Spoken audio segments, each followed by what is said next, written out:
The year was 1971, an October night, Tokyo. Before we talk about what happened inside that arena, we need to understand the world it happened in, because nothing happens in isolation. Every moment has a history behind it. 1971 was a year of tension. The Cold War was not cold at all. Vietnam was burning. America was divided against itself. Muhammad Ali had just won his Supreme Court case and returned to boxing after years of exile. The Beatles had broken up. The world was changing faster than most people were comfortable with. And in the middle of all this change, Japan sat quietly and said, "Not us." Japan had rebuilt itself after World War II with extraordinary speed and discipline. In just 25 years, it had gone from a destroyed nation to one of the strongest economies in the world. And the Japanese believed the reason for this was their culture, their discipline, their traditions, the things that never changed, no matter what happened around them. One of those unchanging things was sumo. Sumo was not just a sport in Japan. It was older than the country's written history. It had been practiced since the 8th century as a religious ritual. Wrestlers did not compete for prize money or fame in the beginning. They competed to please the gods, to bring good harvests, to communicate with forces larger than themselves. The dohyo, the ring, was sacred ground. Before every match, it was purified. Salt was thrown. Prayers were offered. The referee wore robes modeled after Shinto priests. The ritual stomping before a bout was not showmanship. It was spiritual practice, driving evil spirits from the earth beneath the ring. This was not entertainment. This was ceremony. This was identity. And into this identity, in October 1971, walked a 135-pound man from Hong Kong. Most people in Japan did not know who Bruce Lee was. He had appeared in an American television show called The Green Hornet, playing a sidekick character called Kato. The show was not a hit. He had done some small film roles.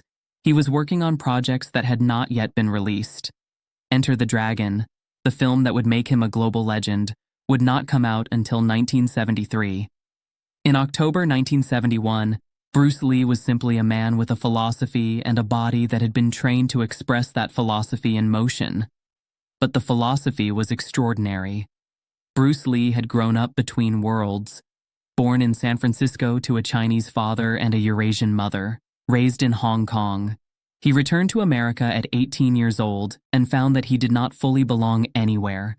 Too American for Hong Kong, too Chinese for America.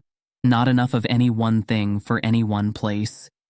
Most people would find this painful and spend their lives trying to fit in somewhere. Bruce Lee found it liberating.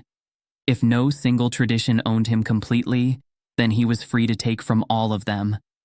He had studied Wing Chun Kung Fu under the legendary Ip Man in Hong Kong, but he did not stop there. He studied boxing, he studied wrestling, he studied fencing, judo, and jiu-jitsu. He watched footage of Muhammad Ali for hours, studying not just the punches, but the footwork, the way Ali moved around the ring making opponents miss. He studied dancers, Fred Astaire and James Brown, because he believed that movement was movement regardless of context, and that a great dancer understood something about the body that a fighter could learn from. When people asked him what style of martial art he practiced, his answer was either no style or all styles, depending on his mood.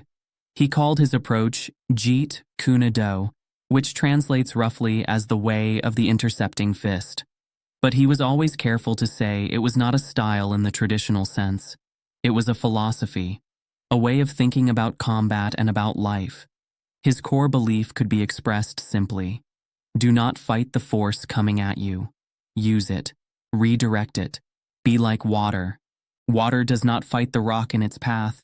Water goes around the rock. And eventually, over time, water shapes the rock completely. He was 30 years old in October 1971, physically and intellectually at the absolute peak of his development, and he had been invited to Tokyo for a cultural exchange demonstration at the most traditional venue in Japanese sports. The Japan Sumo Association had debated this event for 3 weeks before approving it. 3 weeks of formal meetings with arguments on both sides. The traditionalists spoke first, and they spoke with force. The dohyo had stood for over 1,000 years as a purely Japanese space. Foreign martial arts, regardless of their quality, belonged in foreign rings. This was not about disrespecting Chinese martial arts. It was about protecting something irreplaceable. Allowing this demonstration was not cultural exchange. It was the first crack in a wall that had held for centuries. The modernists argued back. Japan was part of the world now in a way it had never been before. The Tokyo Olympics had happened in 1964. Japanese businesses were operating globally. The world was watching Japan and forming opinions about whether it was a modern nation or a closed one. Refusing this event would make Japan look afraid, and Japan had nothing to be afraid of. The vote was close, very close. The modernists won by a narrow margin, but winning the vote did not resolve the tension. It simply moved it from the meeting room into the arena itself. And on the night of the event, that unresolved tension sat in the bodies of 9,000 people who were not entirely sure what they had come to see or how they felt about it. The air inside Kuramai Kokugikan smelled like wet clay and the sweat of 10,000 past matches. The incense from the purification ritual still lingered near the dohyo, mixing with cigarette smoke from the upper seats, mixing with something else that had no name but that everyone could feel pressing against the walls. At 7:15 in the evening, Bruce arrived through a side entrance that most visitors never saw. Black training pants, no shirt, barefoot. A translator walked beside him. A nervous liaison from the organizing committee walked ahead. At 5'7" and 135 pounds, Bruce looked like staff, like someone who carried equipment, not like someone who was about to step into the most traditional arena in Japanese sports. The liaison stopped at the edge of the performance area and turned. His face showed worry that he was trying unsuccessfully to hide. He spoke quietly.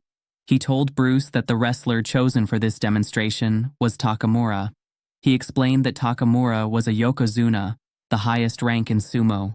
He explained that Takamura had been undefeated for 12 years. He explained that Takamura was very traditional and very proud. Then he paused for a moment and said the thing he had been building toward. He may not be cooperative. Bruce's expression did not change. He said, "That is his choice." 3 words, simple, calm, and completely final. No fear in them, no anger, no attempt to change what clearly could not be changed. Just a clear acknowledgement of reality and a decision to move forward within it. The liaison nodded and led him to a waiting area near the dohyo. Bruce sat on a wooden bench worn smooth by decades of wrestlers. He did not stretch. He did not warm up. He showed no visible preparation at all. He just sat, breathing slowly, watching the crowd fill the arena. The sound of 9,000 conversations created a wall of noise that seemed to press physically against the walls and the ceiling. Bruce sat in the middle of it, completely still. At 7:30, the eastern entrance opened. The crowd rose as one body. The sound of 9,000 people standing at the same moment created a pressure wave that moved through the air of the arena. Takamura entered.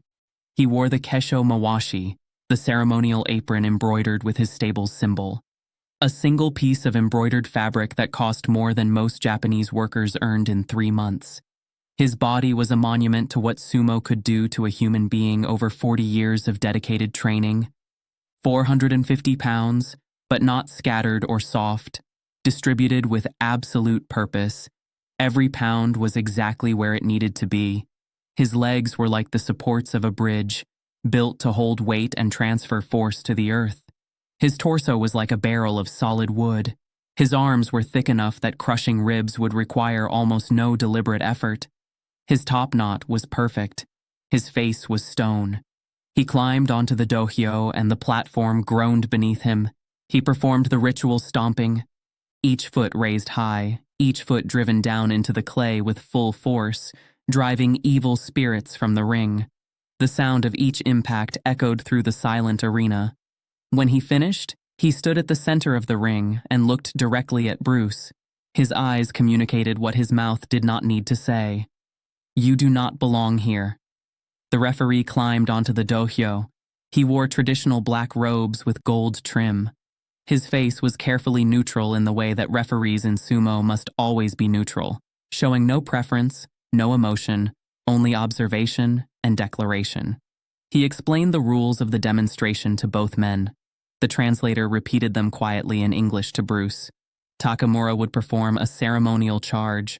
Bruce would demonstrate evasion techniques. There would be no full contact, no intent to injure. This was a demonstration of different disciplines, offered in mutual respect. The referee bowed to both men. Bruce bowed back immediately. Deep, genuine, 45 degrees with his hands precise at his sides. Not a performed bow, not a bow for the audience. A real acknowledgement of the sacred space he was standing in, and the tradition it represented. He was an outsider here, and he knew it, and his bow said clearly that he respected what this place was, even if this place had not yet decided to respect him. Then every person in the arena looked at Takamura. Takamura stood with his arms crossed, staring at Bruce the way a man stares at something he finds not threatening, but simply beneath notice. Takamura did not bow. 9,000 people went silent in an instant, not gradually, not one section after another, all at once. The kind of silence that only arrives when something unthinkable actually happens. In sumo, refusing the bow was not rudeness in the ordinary sense. It was a formal declaration with a specific meaning that everyone in that arena understood. It said, "This opponent is unworthy of acknowledgement. Their presence violates the sacred nature of this space. The tradition of this ring is more important than the ceremony of greeting someone who should not be here." The referee's face tightened. He spoke quietly to Takamura, giving him the opportunity to reconsider. Takamura shook his head. Once. The motion was small and definitive and left no room for further conversation. The referee turned and looked at Bruce. His eyes carried a silent apology for what he could not control.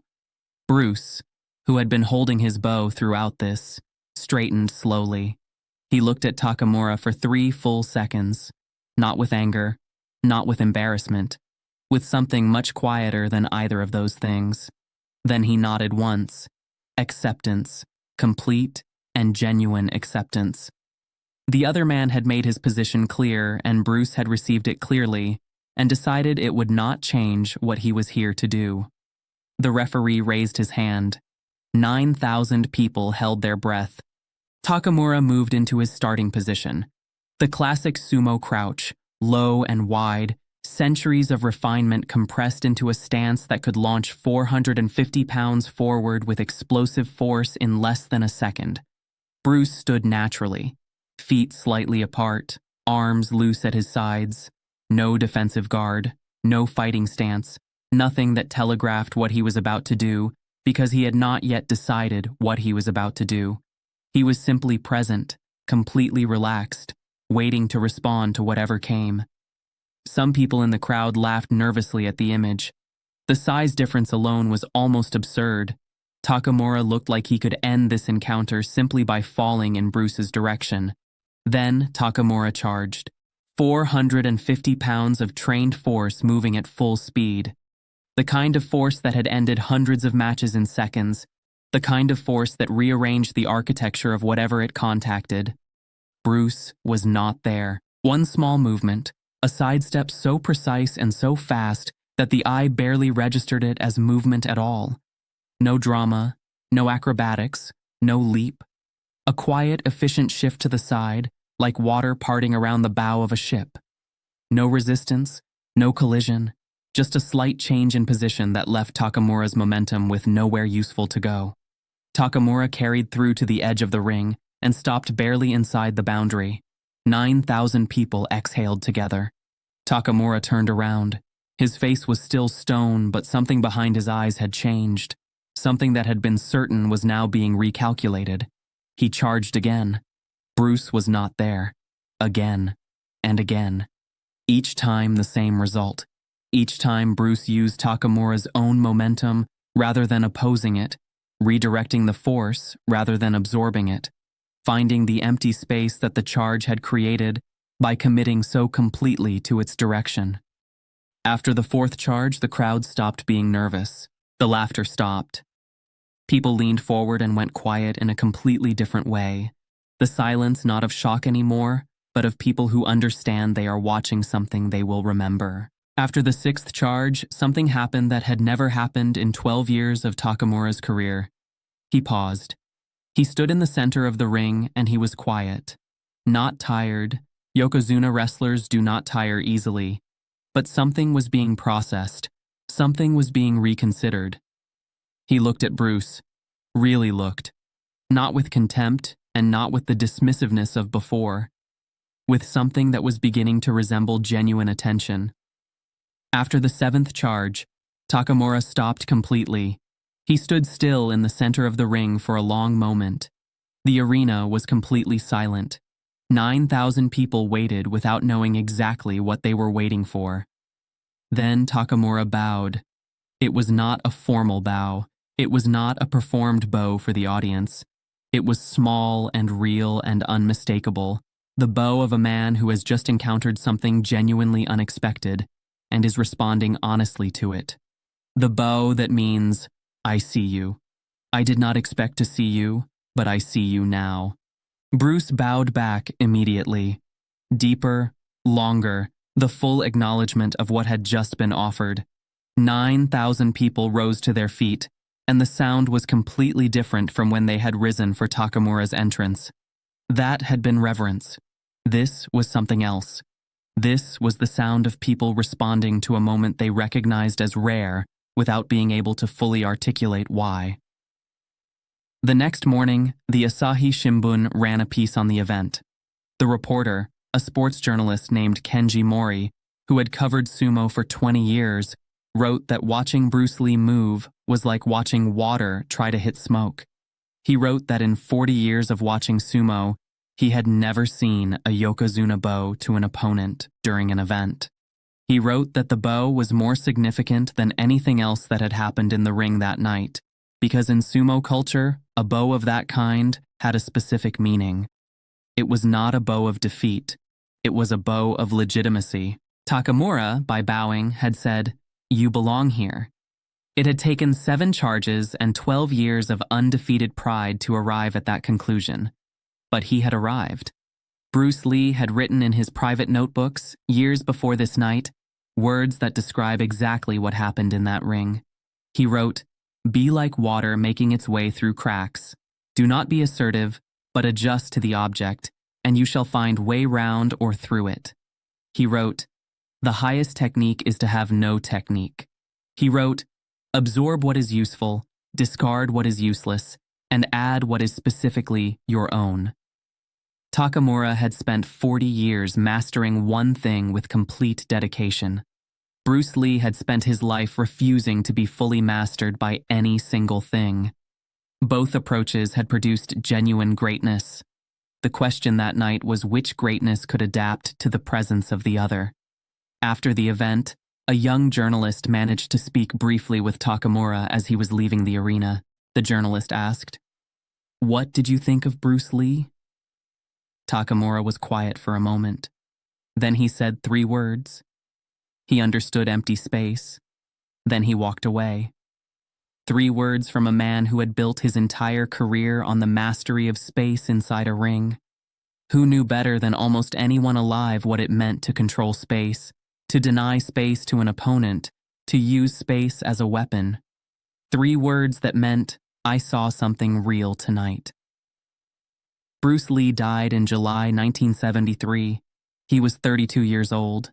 A cerebral edema triggered by a reaction to a painkiller. He died just weeks before Enter the Dragon was released, the film that would have made him one of the most recognized faces on Earth while he was still alive to see it.